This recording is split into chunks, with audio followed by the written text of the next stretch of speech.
Good morning or good afternoon to you, wherever you are. A very warm welcome to you, and thank you for joining us today. The British Malaysian Chamber of Commerce is pleased to organize this webinar in collaboration with the Intellectual Property Office of UK, or UK IPO, and ROUSE to launch the IP Enforcement Manual for Malaysia. Today's topic is Understanding Malaysia's IP Landscape. We will hear from our esteemed speakers on the highlights of the manual and also on the IP enforcement experience in Malaysia. My name is Phoebe Nonis, Senior Manager for Trade Services at the British Malaysian Chamber of Commerce, better known as BMCC, and I will be your MC for today. For those of you who are not familiar with the BMCC, please allow me to share some information on the Chamber. We are a bilateral trade organization formed in 1963, serving UK, Malaysian, and international companies. We have over 230 members, and our four key pillars are networking and events. We host around 40 events a year. Our second pillar is branding and profiling for our members. There are various opportunities available through our e-newsletter, social media, and events. Our third pillar is government advocacy. We have sector committees engaging with government, as well as providing opportunities for members to network and share best practices. Finally, there is trade services where I sit, and we support UK companies entering the market by providing bespoke services based on their needs. We encourage you to get in touch with us for support in the market. Without further ado, we would like to introduce you to our first speaker for today, Ms. Anushka A., consultant at ROUSE, who is supporting their organization's ASEAN practice. Her core specialization includes working on government IP projects and providing local IP expertise in ASEAN. Anushka is an Indian qualified lawyer with almost 10 years of experience. I am pleased to invite Anushka to provide the welcome remarks. Over to you, Anushka. Anushka, you're on mute. Thank you so much, Phoebe. Good afternoon, everybody. Thank you all for joining this session today to launch the IP Enforcement Manual in Malaysia. I'm Anushka Arya, and I work at the global IP firm ROUSE. I work on intellectual property matters, including IP enforcement. And I thank Phoebe for the wonderful introduction she gave about me. Thanks, Phoebe, once again. IP consists of brands, copyrights, patents, designs, and other forms of IP, which is of growing importance to global businesses of today. Investors need to deploy their IP assets in countries they invest in, and therefore need clear and consistent rules to be able to protect and enforce their IP rights. The very same rules, in fact, also help local companies create higher value, knowledge-based businesses and encouraging a knowledge-based economy, therefore. So in this webinar today, in addition to covering highlights of the IP Enforcement Manual, the overall IP enforcement experience in Malaysia will also be discussed. We have experts on the panel with extensive experience on IP enforcement in Malaysia to discuss this. So without taking any more time, I once again welcome you all to this webinar discussion and look forward to a wonderful discussion going forward. Thank you so much. Thank you, Anushka. What a great way to start off this webinar. Next up, I would like to invite Ms. Christabel Koh, Regional IP Business and Trade Advisor for Southeast Asia from the Intellectual Property Office, and she is actually based at the British High Commission in Singapore. And Christabel is focusing on providing IP support to British businesses, and she works closely with the Department for International Trade and the Foreign and Commonwealth Development Office, as well as the UK ASEAN Business Council and the British Chambers of Commerce in the region. Christabel, the floor is yours. Thanks very much, Phoebe. Thank you all who have taken time to join us at today's webinar session, where we will be launching the IP Enforcement Manual for Malaysia as shared by Anushka earlier. My name is Christabel Koh, and I am the IP UK Attaché to Southeast Asia based at the British High Commission in Singapore. Just a very quick introduction and to share some past figures that we have at the UK IP office. In the financial year of 2015-2016, the UK Intellectual Property Office received just under 55,000 trademark applications for companies who are looking to register their trademark in the UK.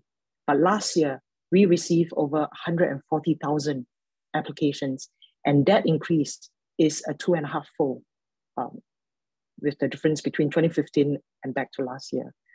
What we have observed is that brands have not only moved online to keep trading, it has also recognized the value of IP. And that means that the value of IP is now seen more important to business owner. Some of us may be familiar with this. A trademark is a title deed to a brand, and every month at the IPO, we help thousands of new brand owners establish their ownership, just like our equivalent counterpart in Malaysia, that will be Malaysia IP office. Increasing numbers of trademark registration are a sign of economic strength, but to guarantee the quality of those registration, justifying their use in a fair market environment, we need to ensure that these creations and innovations are sufficiently protected and enforced.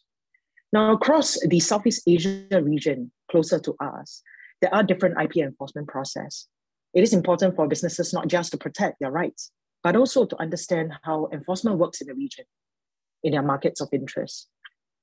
IP rights have limited value in themselves, by themselves, if they cannot be appropriately enforced.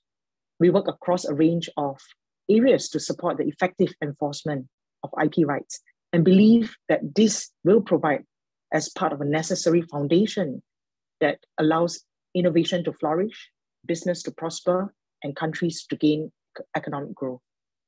One of the areas of recent engagement is to have welcome colleagues from the Malaysian Ministry of Domestic Trade and Consumer Affairs, MDTCA, and the Malaysian IP office, led by Malaysian Minister Alexander, to our office in the UK last month. Both countries were seen working together closely to promote closer trade and beyond it to strengthen the IP enforcement landscape in Malaysia and the wider region. Over the past year, the Foreign, Commonwealth and Development Office, FCDO, under this program called the Economic Reform and the IPO, we have developed guides for all 10 ASEAN member states through RAUS and their partners in each country. It lists out the IP laws in each member state, what is considered an IP infringement, what are the penalties, the processes, or the recourse businesses have. It also includes practical guidance on what is happening on the ground so that businesses have a sense of the situation. These guides are available on IPO International Service website. And in the region, you will hear from Phoebe, BMCC later, that we are also partnering with British Chamber of Commerce across the region to extend these resources to all UK businesses. Much at the heart of what we do as part of the IPO Attaché network in Southeast Asia, we are here to support your business ambition and journey in the region. If you are a UK company, please take advantage of our offerings to back your IP. Do reach out to BMCC after this event for our contact details, and the team will be happy to link us up. Finally, in closing, I would like to thank our speakers today from MDTCA, Mr. Samsul Nizam, and Ginny from Wang Ginny and Teo to deliver this program together. Thanks also to British Malaysian Chamber of Commerce and RAUS for your support and continued partnership. To all attending, I hope you will find this session informative and useful. Thank you. Thank you, Christabel, for the insightful remarks. Coming up, we have two interesting presentations from our respected speakers. We encourage you to ask questions in the Q&A panel instead of in the chat box. Please also state which speaker your question is for, and we will attempt to answer your questions if time permits.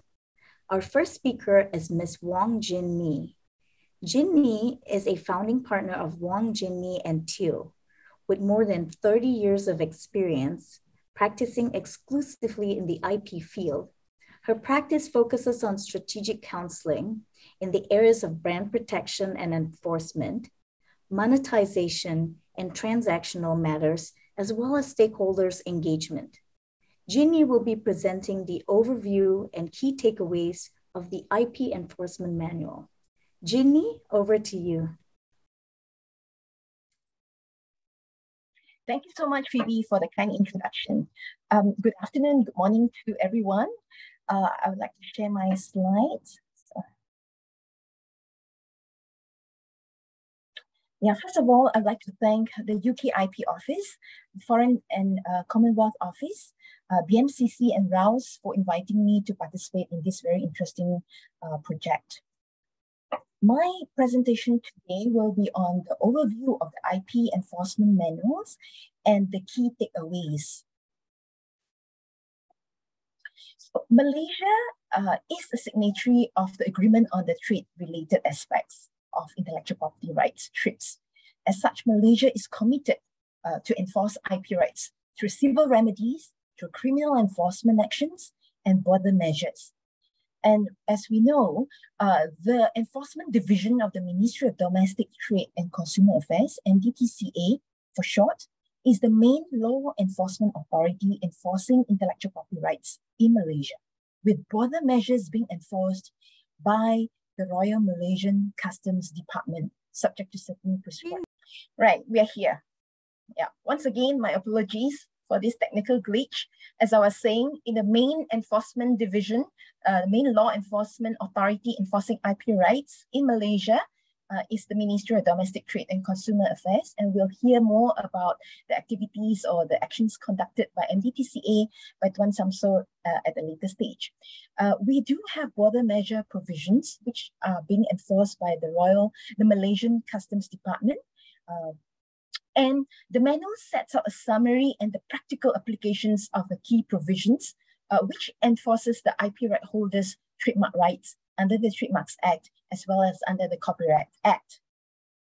So this is briefly a very big overview or a snapshot of the various IP enforcement actions available in Malaysia. So we'll start off with criminal actions. The Ministry of Domestic Trade and Consumer Affairs conduct raid actions to seize counterfeit and pirated goods. And the ministry has power to prosecute infringers in the criminal courts with the consent of the public prosecutor. In the event the ministry, is still the same slide, Phoebe, sorry, yeah. In the event the ministry decides to impose compound fines on the targets or infringers, instead of prosecuting the criminals or the infringers in the court, that will be considered as the administrative action.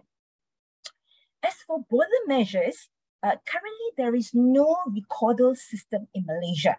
So the RMCD may seize and detain suspected counterfeit goods upon IP owners' application or based on ex-official actions, which I'll elaborate a little later. As far as civil remedies are concerned, right holders may initiate civil remedies if they wish to seek for certain remedies such as injunctions to stop infringing activities, the delivery up of the infringing goods or destruction where applicable, disclosure of source, damages or account of profits, and in certain circumstances, other remedies in addition to what we have stated above. And of course, there has been a surge of online activities where customers or consumers are purchasing goods online. Whilst there are no specific e-commerce provisions available under the Trademarks Act, there are certain safe harbor provisions in the Copyright Act for ISPs or Internet Service Providers. Notice and takedowns of infringing listings from e-commerce platforms such as Shopee, Lazada, would be available or can be made via the respective complaints avenues of their platforms, of such platforms, or with the ISPs. IP rights holders sometimes do conduct investigations and surveys to identify the infringing merchants online. And based on the results or outcomes of the investigations, they may conduct what we call O2O, online to offline enforcement action. So we'll just dive deeper into the trademark and copyright protection. Well, in Malaysia, we do have the Trademarks Act recognize registered trademarks. In order to be recognized as a trademark, under the Act, you need to apply and register the trademarks with My IPO. And there are certain marks which are well-known marks and they are not registered, but they are protected under the Trademarks Act, subject to satisfying certain criteria. And in Malaysia, being a common law country, unregistered marks may be protected and enforced pursuant to what we call the common law tort of passing off. And these rights are expressly recognized by Section 1592 of the Trademarks Act, but is pursuant to common law tort of passing off. And trademark owners are encouraged to register their trademarks to take advantage of the protection under the Trademarks Act, including the rights to commence trademark infringement proceedings and to lodge criminal complaints with the ministry. The ministry will only conduct raid actions or other enforcement actions to enforce registered trademarks, not based on common law trademarks. And if the trademark in questions or if the infringing trademarks are not identical, the registered proprietor is required to obtain the registrar's verification, which is a process provided for under the Trademarks Act. And in Malaysia, being a member of the Berne Convention, copyright is conferred automatically, right, upon creation or upon publication. However, copyright owners may take additional safeguards or precautions to establish ownership. One way is to file or to make a voluntary notification with Malaysian IP Office. And the Malaysian IP Office would actually issue a certificate of notification as proof of copyright ownership. Alternatively, a copyright owner may also make a declaration under Section 42 of the Copyright Act, and that Section 42 statutory declaration, which is commonly known, will be one of the ways in which the copyright owner can actually establish ownership in the copyright. So in any legal proceedings in Malaysia, the copyright owner may adduce either the copyright notification registered or recorded with My IPO or the statutory declaration as evidence of ownership. So this is briefly criminal procedures in the event the right holders or its authorized representative would like to file or initiate a complaint with the ministry. First of all, there should be a written complaint setting out the causes of action, whether it is based on trademark registration or copyright, and the nature of the wrongdoings by the targets. And if the complaint is lodged by the representative, then the representative would have to adduce a letter of authorization or a power of attorney that has been registered with the High Court. So if the complaint is based on trademark, then a copy of the registration certificate or renewal certificate would have to be attached. If it's based on copyright, it's either a certificate of notification or a statutory declaration declaring the ownership of copyright. In addition to that, the complainant would have to attach a preliminary investigation report, which sets out the brief details of the targets, the nature of the wrongdoings, the location, as well as the differences, the key features between the counterfeit goods and the genuine goods. The ministry has wide powers to conduct raid actions and to seize suspected counterfeit and or pirated goods. The ministry may either impose a compound fine or decide to prosecute the infringer in the criminal courts with the consent of the public prosecutor. So if the infringers are found guilty, then the court will impose sentences. It could be financial fines, or it could be the imprisonment, or it could be both. So this is basically a big picture of the flow chart of the criminal procedures in Malaysia for both trademarks as well as copyright. So if you look at it, it's kind of like a summary of what are the flow of, after a complaint has been made by the IP right holders to the ministry, and then the ministry would actually decide whether to take action or otherwise after reviewing the evidence that has been adduced or provided by the complainant. If there is sufficient for the ministry to take action, it would actually proceed with the raid action. And during the raid action, the ministry is able to seize suspected counterfeit goods or pirated goods. It may also seize and detain documents such as the purchase orders, the delivery orders or any consignment documents that are related to the offenses or to the infringing activities. And the ministry has power to access to records as well as computerized data in the computer system of the targets. And where applicable, the ministry may have the power or may actually arrest the targets involved. And assuming that, after the investigation has been conducted, the ministry will decide whether to compound the offenses, which will then become an administrative action, or alternatively, if it decides to prosecute the targets in court, then it will be a matter of whether the accused would either plead guilty or it would actually claim trial. And of course, the court would look at the plea of mitigation in such circumstances and impose sentences on the infringers or the targets. So if there is insufficient evidence for the ministry to proceed with the writ action, the ministry sometimes would inform the complainants. And most of the time, when you work closely with the ministry, you realize that they are very proactive.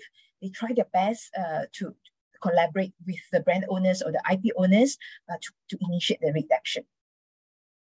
Next slide, please. In the event the IP right holders decide to initiate civil proceedings, then they are usually commenced at the High Court level, which has the jurisdiction to grant injunctions or to avoid unlimited monetary damages, right?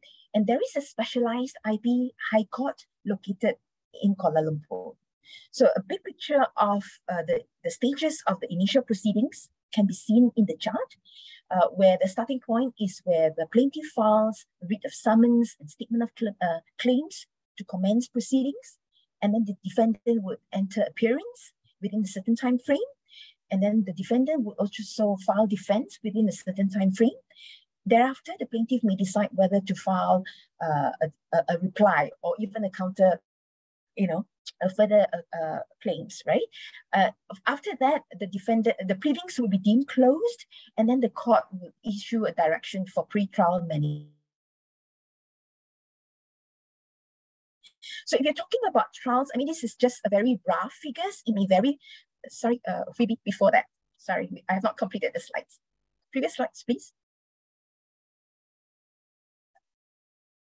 Yeah, so this is basically a very rough time frame, and the time frame could be from 3 months, which is extremely fast, to 8 months or even longer, depending on the backlog or the current cases in court.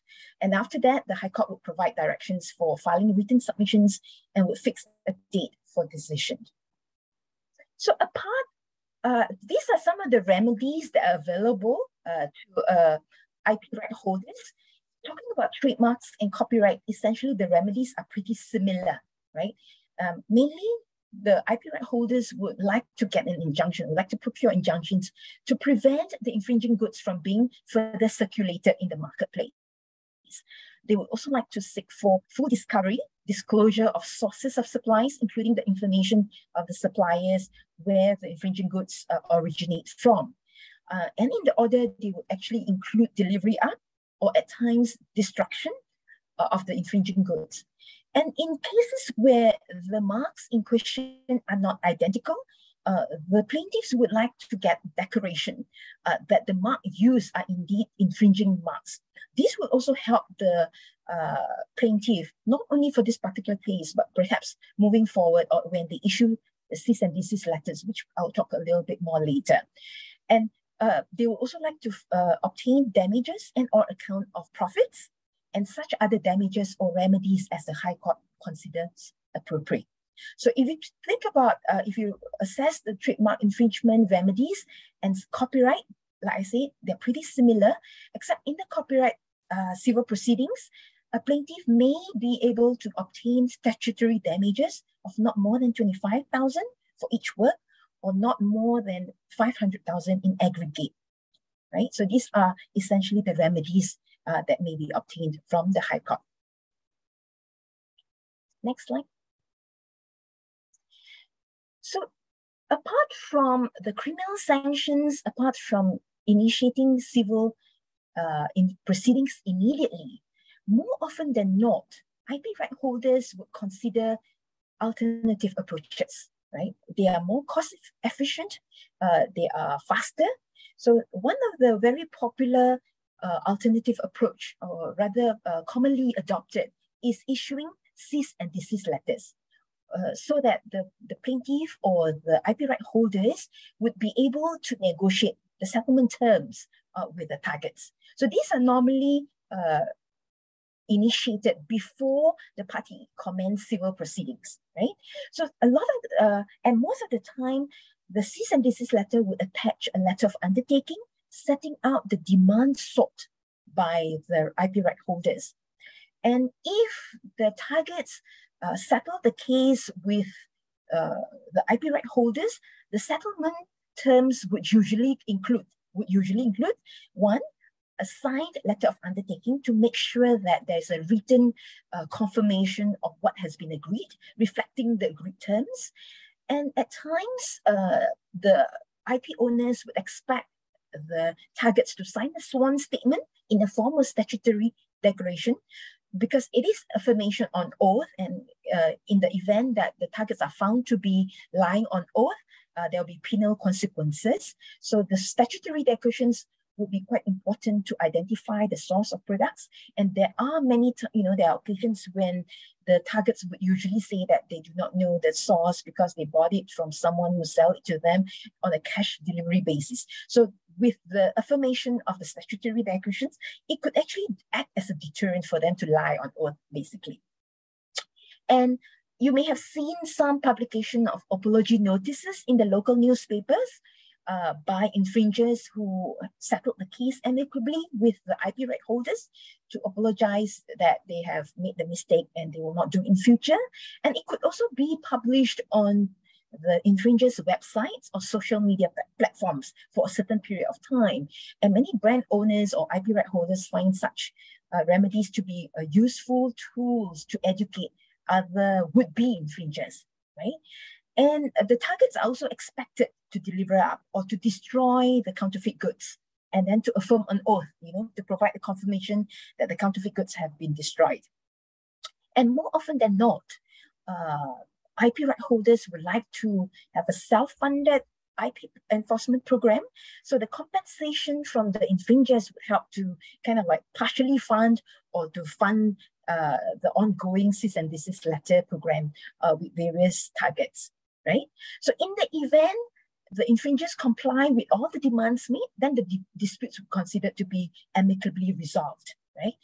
And in the event the infringers do not comply based on the additional evidence obtained by the IP right holders or their representatives, or they're found to be in breach of the terms of the undertaking, the case may be escalated to litigation.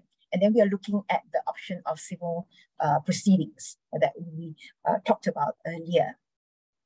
Apart from cease and desist letters, some IP right holders would be more inclined to issue warning letters for various reasons. In certain circumstances, such warning letters will be used as educational tools to raise awareness and put the infringers on notice regarding the legal liabilities and consequences of the infringing acts, right? Having said that, a word of caution, with the Trademarks Act, it came into force in 2019, it now has provisions for groundless threats. So it is very important for IP right holders to seek legal counsel before they issue such letters or warnings to ensure that they do not violate the groundless threat provisions in the Trademark Act's provision. Next. So customs border is a very, is a commonly asked question, because if you could stop the counterfeit products from being disseminated, coming through the borders, it would actually help the dissemination within the domestic market.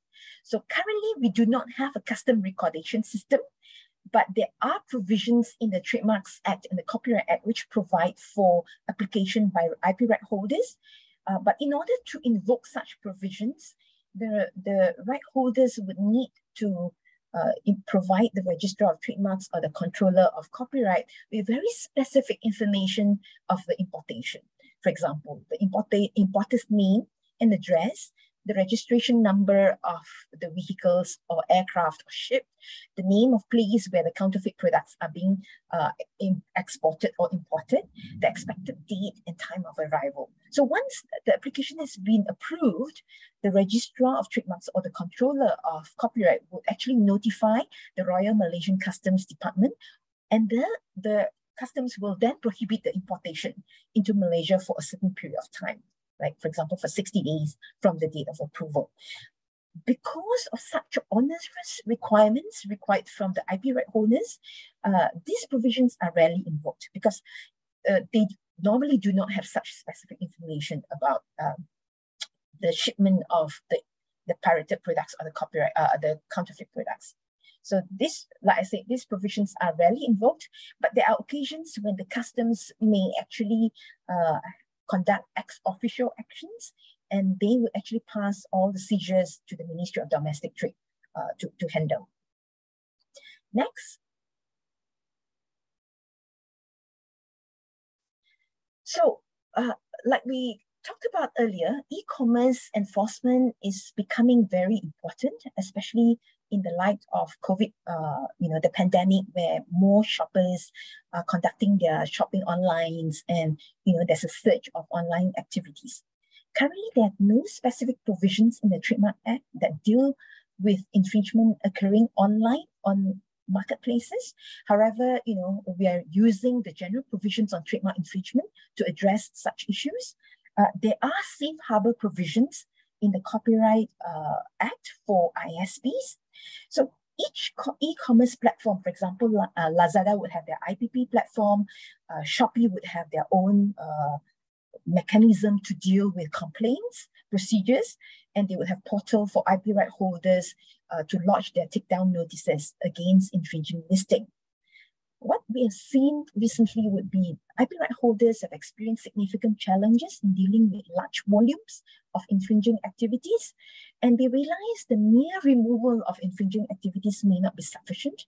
What they have drawn an analogy is like whacking a mole. If you remove a few infringing listings, more infringing listings would surface, right? So these are continuous challenges that IP right holders have in terms of online infringing activities. So IP right holders are encouraged to conduct regular surveys, to conduct investigations, to identify merchants and the infringing listing, to promptly request for takedown, and where feasible to embark on other enforcement measures to safeguard their rights, and also to prevent consumer confusion and to create that trust in the online system. Such measures would include collaborating closely with the ministry as well as e-commerce platforms to request for proactive measures to address such proliferation of online counterfeiting activities, and to make the online platforms more accountable for the infringing activities on their platform.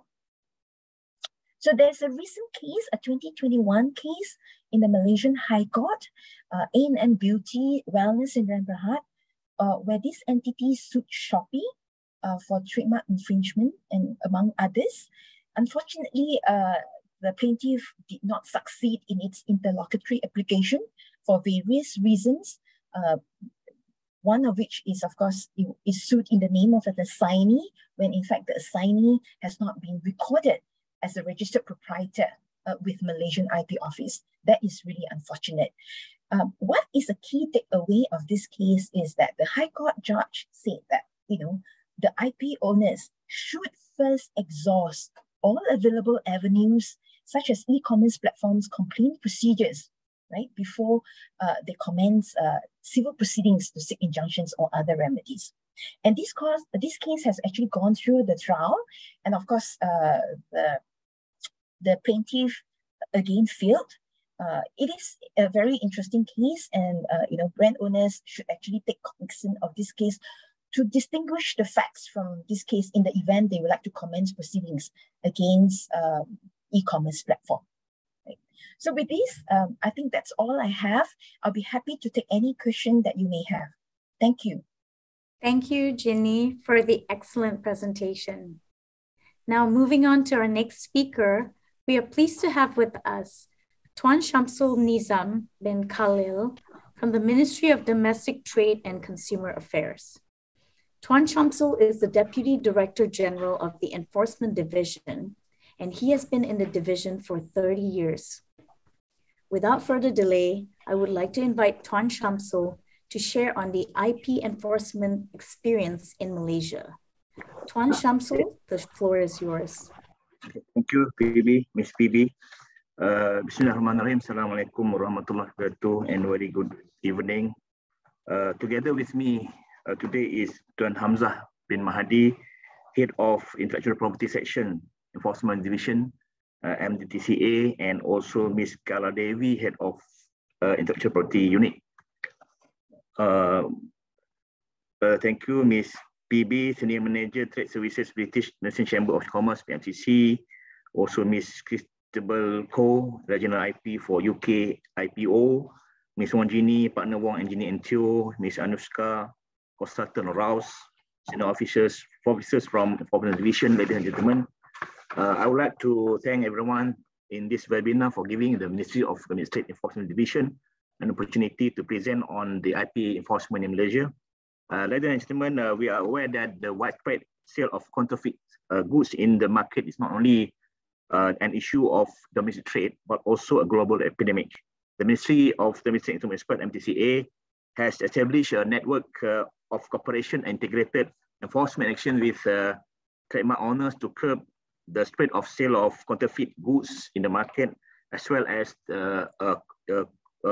to curb issue of piracy, online piracy, since under the Trademark Discussion Act 1972, and was first introduced in the Copyright Act 1987. Various efforts and approaches has been executed, including the launching of Basket of Brands program in 2011, which is initiative from the Enforcement Division of MDTCA to encourage the trademark owners to protect their brands. Then through this BOB, they will give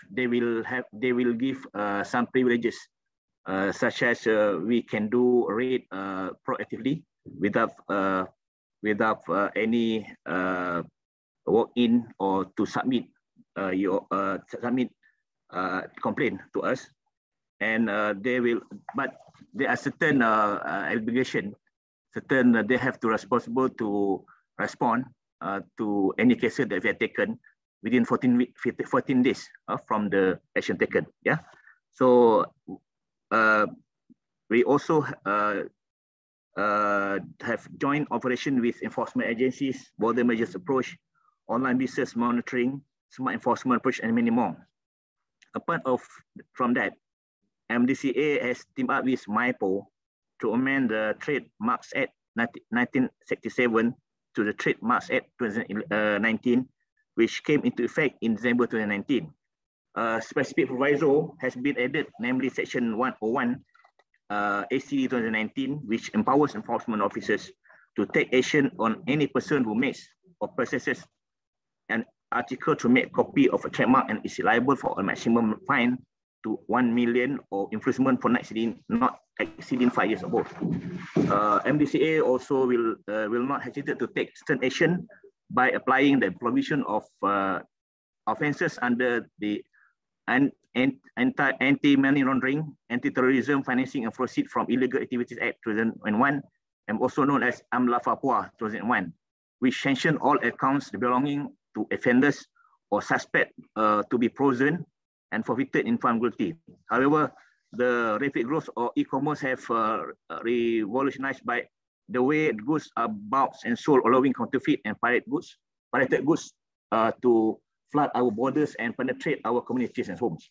Nevertheless, MDCA is committed in combating counterfeiters and pirates through appropriate administrative, statutory, regulatory, and other actions, including enhanced enforcement measures. This strong action can be implemented swiftly to substantially reduce trafficking in counterfeit and pirated goods while promoting a stable economic growth. Ladies and gentlemen, without further ado, let me start my presentation first. Next. first. Okay, my presentation background would be, I will share with you the background of protection and loss of IP in Malaysia, and also enforcement mechanism and statutes related, and powers under the law, statistic of cases taken by MDTCA, coordination with other enforcement agencies, and last but not least, about the gallery, that our coordination, our engagement, and our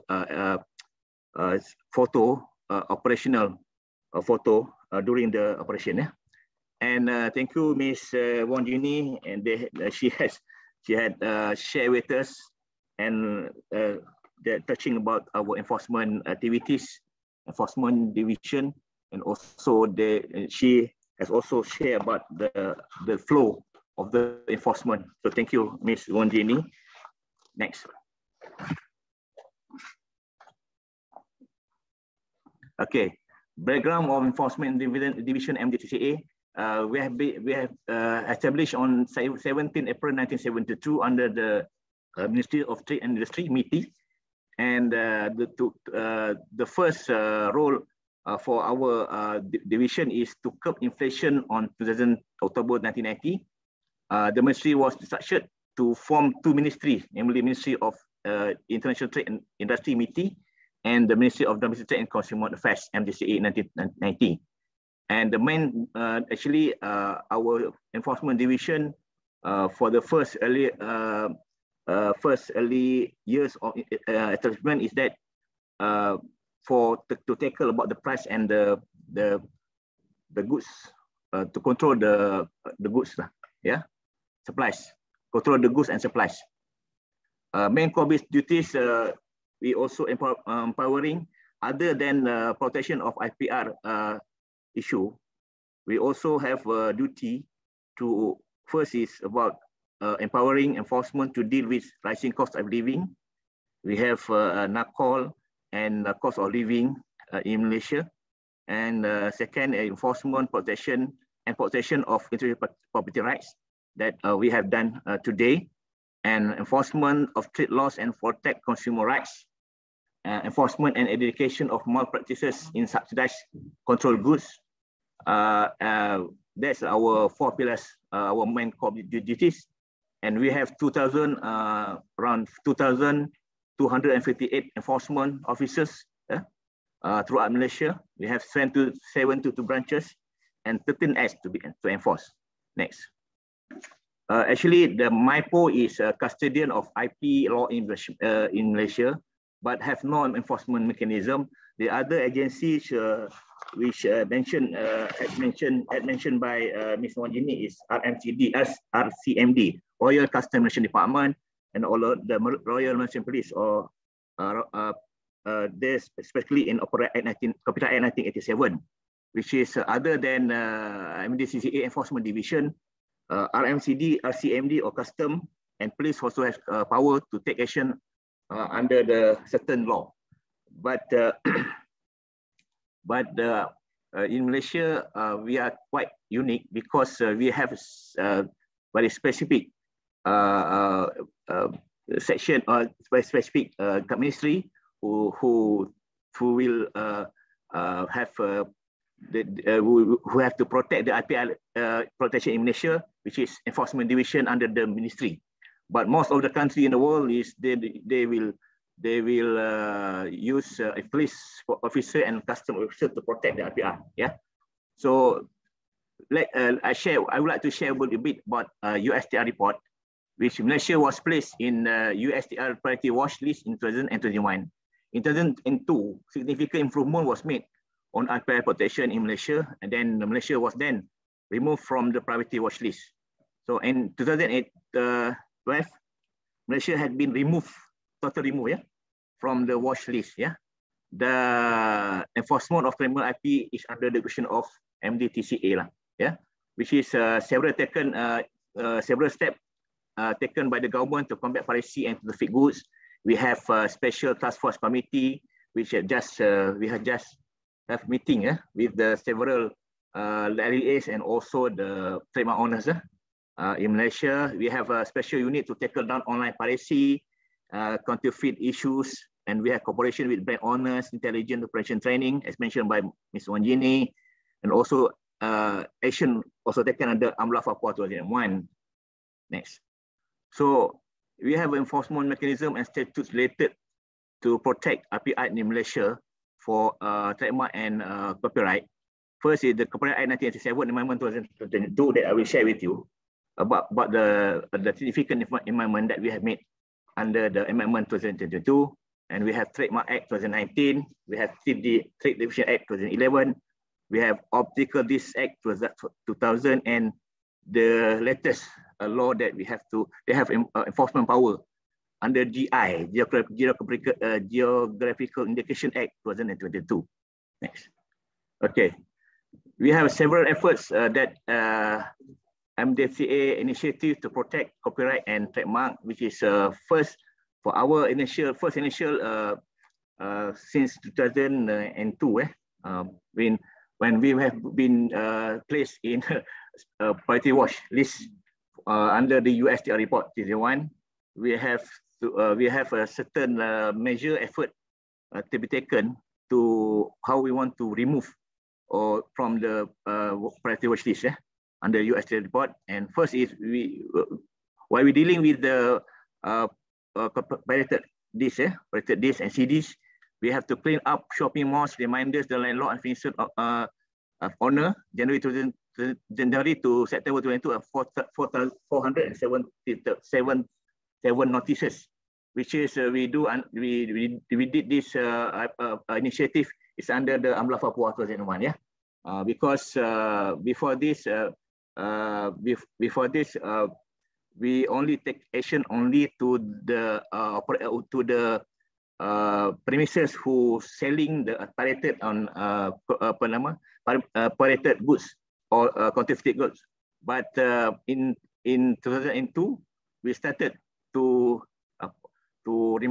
give reminders and warning letters to the landlord and premises owner that they are liable for the offense under the Trademark Act or under the Copyright Act, and then we can second approach that we can we have arrest case, charge the accused in less than one month, as mentioned by Ms. Wanjini, and we have also removed content taken down infringing websites, specific section or team to monitor online matters, even though they have no specific law under a specific provision under the law, trademark or copyright to deal with this online. But we have certain provision that we can take action, and we also have a cooperation engagement with the online platform, and the MCMC to deal with this matter, And business complaint, we combat survey policy, we are complained by the industry BSA. So also Ms. Wanjini has mentioned about the sending the latest warning letters to the premises and the company which has been involved it's infringed the Copyright Act. People syndicate, as we know that some of the places, some of the locations in Malaysia is run by the syndicated groups. So we have to people the syndicates, and also we have amend the Trademark Act 2019 and Copyright Act 1987, and also we do the public awareness through the MIPO. Next. So I would like to share with you our initiative to combat digital piracy, which we call PSYCO. The PSYCO program has been created with the aim of combating the distribution of copies of local films in digital form through the internet medium or website.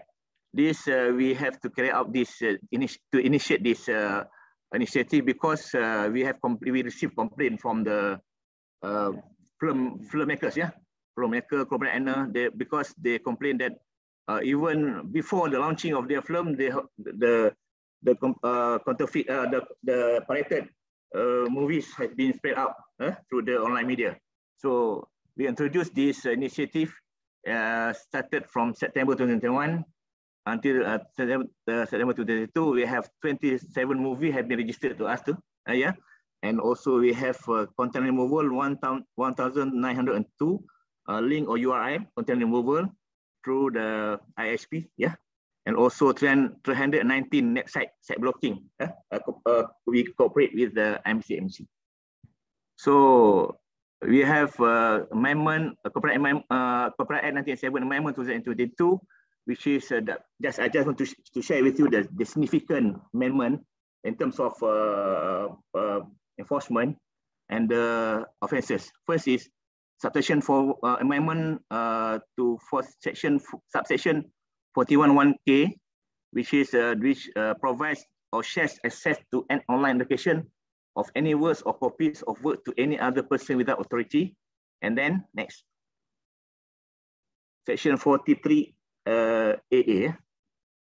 So, and also section 43 AA, offences relating to streaming technology. This is related to Android box. Yeah? They're using Android box to circumvent, yeah, without the consent, without the authority, with the consent from the corporate owner. Yeah. Okay. Next. So MDTCA, just to share with you, had received certificates and letters of appreciation from Asia Video Industry Association (AVIA), based in Hong Kong, English Premier League London, and LV and Astro Malaysia Berhad, which is we have corporate engagement with them through the Astro in Malaysia, and we will continue with this, and we are happy to assist, try to assist and try to protect the IPR in Malaysia with the cooperation or support from the trademark owners. Next. So I would like to share with you the statistic of counterfeit cases from 2019 to September 2022, which is in 2019 we have 363 cases, and 2020 we have 1,015 cases, 21,295, and 2022 is 202. It's quite slightly reduced in numbers of cases taken. Next. The CJ value from 2019 is about 18,000, 20 million. 2020 to 2 million, 2021 10 million, 2022 4 million. So total of the CJ value is about 53 million ringgit Malaysia, or equivalent to 14 million USD. Yeah. Okay. Next. So, okay, statistic of corporate cases 2019 September 2022. Under the Corporate Act, since 2019, 71 cases, but in 2022, we just have a 26 cases altogether, 152, and the seizure of value is 2.2 million USD and 480,000 US dollars. We also have site blocking, and because from 2019 to 2022, we have total 2,188 site blocking.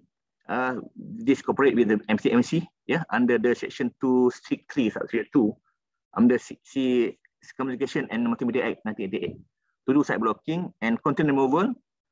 From 2019 to 2022, we have total 2,374 content removal. That we do this with the cooperation with the online marketplace, such as Lazada and Shopee. Next.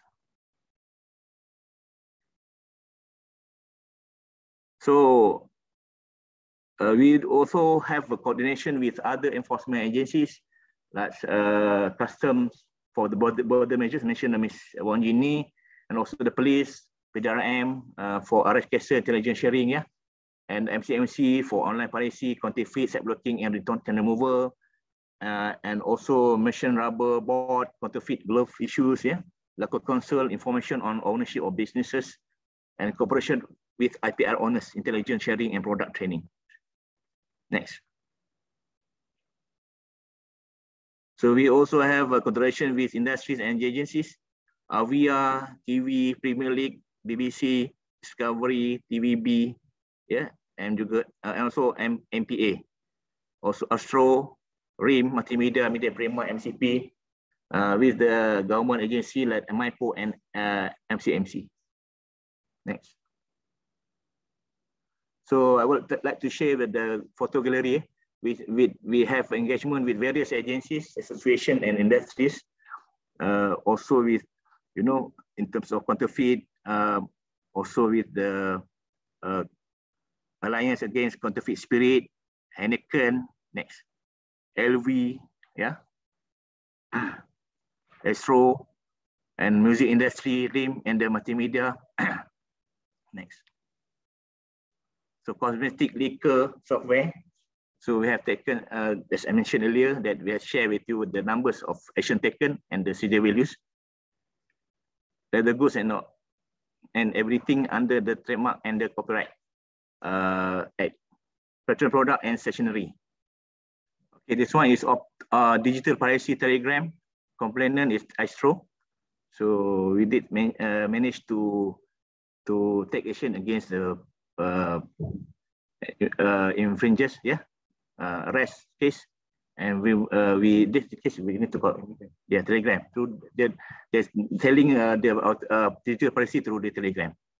Okay, next. Okay, thank you. Thank you. That's all for my presentation. That I would like to say to have to hear any Q&A from all the participants. Thank you, PB. That's all. Thank you, Tuan Shamsul, for the informative presentation. I'm afraid we're running out of time, so we do have a few questions. We will just take one of the questions since we are out of time. This question is actually directed at Ms. Wong Jinni. It says, please tell us more about the statutory declaration to declare ownership of copyright under Section 42 of the CA. Thank you, Phoebe. That is a good question. It's a very practical question. In the Copyright Act, there is a specific provision called Section 42. It sets out the information and the documents that are required to be adduced by the deponent. So the deponent or the representative of the deponent would have to set up 3 items. One, at the time specified, copyright subsisted in the work, whether it's literary work, artistic work, or films or whatever. Second, the person, whether it's ABC Sdn Bhd or ABC Proprietary Limited, is the owner of the copyright, and a copy of the work must be attached, a true copy of the work. So if it's a computer software, then you would attach either a CD-ROM or nowadays is a thumb drive, right? So you attach to the Section 42 SD. And if it is affirmed in Malaysia, then it will be affirmed before a commissioner for oaths. If it is affirmed outside Malaysia, you would affirm it before a notary public, yeah, for it to be accepted and recognized in Malaysia. So with that, that will be considered to be in compliant with the provisions, and it can be admitted in any proceedings, including to file a criminal complaint with the Ministry of Domestic Trade. Yeah, I hope that answers the questions. Without the attendance of the trademark owner, Ms. Lady, yeah, with the document they can present and lodge the complaint. That's right. Yeah, that's right, Tuan Samsul, absolutely right. Thank you, Jinni. I'm afraid we've come to the end of our webinar. We've run out of time. Thank you very much to our esteemed speakers for your valuable time and your insights today. I hope the audience found it useful. Thank you to the audience for attending and also for your questions today. I'm sorry we are not able to get all the questions answered. And we wanted to let you know that the IP Enforcement Manual will be uploaded onto our BMCC website. So please feel free to visit bmcc.org.my to learn more. We also hope you will join us again for our upcoming events for Malaysia Climate Action Week from today until Friday, the 21st of October. Details are on our website.